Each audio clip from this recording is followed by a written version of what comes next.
গুৱাহাটীৰ উচ্চ শিক্ষা বিভাগৰ আন্তঃৰাষ্ট্ৰীয় সন্মিলন অসম চৰকাৰৰ উচ্চ শিক্ষা বিভাগৰ উদ্যোগত দুদিনীয়াকৈ আয়োজন কৰা হৈছে সন্মিলনৰ খানাপাৰা প্ৰশাসনীয় পদাধিকাৰী মহাবিদ্যালয়ত আয়োজন কৰা অনুষ্ঠানত অংশগ্ৰহণ কৰিছে 13খন দেশৰ 66 গৰাকী প্ৰতিনিধিয়ে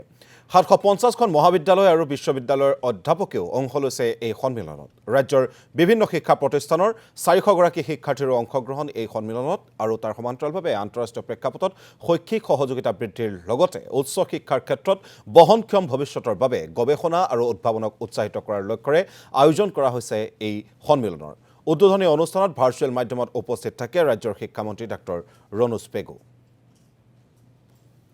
আজি আমি ৰাজ্য চৰকাৰ ফালৰ পৰা এটা খুব ভাল দুইদিনীয়া কাৰ্যসূচী লৈ পেলাই ইণ্টাৰনেশ্যনেলাইজেশ্যন অফ হায়াৰ এডুকেশ্যন মানে আমাৰ উচ্চ শিক্ষা আমি কেনেকুৱা বাহিৰলৈ লৈ যাব পাৰোঁ আৰু বাহিৰৰ ইউনিভাৰ্চিটিৰ লগত আমি যোগাযোগ কৰিব পাৰোঁ আমাৰ ইউনিভাৰ্চিটি বাহিৰত কৰি যাব পাৰে আৰু বাহিৰৰ ইউনিভাৰ্চিটি ইয়াত আহি পেলাই কৰিব পাৰে নেশ্যনেল এডুকেশ্যন পলিচি 2020 মতে আমি 50% গ্ৰছ এনৰলমেণ্ট ৰেচিঅ' কৰিব লাগিব মানে যে আমাৰ যিমান ল'ৰা ছোৱালী ক্লাছ 1ত যায় তাৰ ভিতৰত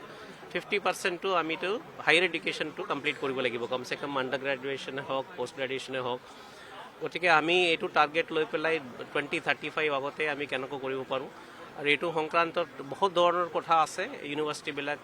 ডাঙৰ দীঘল কৰা আৰু বেছি কৰা আৰু পাব্লিক ষ্টেট ইউনিভাৰ্চিটিছে হওক প্ৰাইভেট ইউনিভাৰ্চিটিছে হওক তাৰ লগতে কোৱালিটি অফ এডুকেশ্যন আমি কেনেকুৱা ভাল কৰিব পাৰোঁ আৰু নতুন নতুন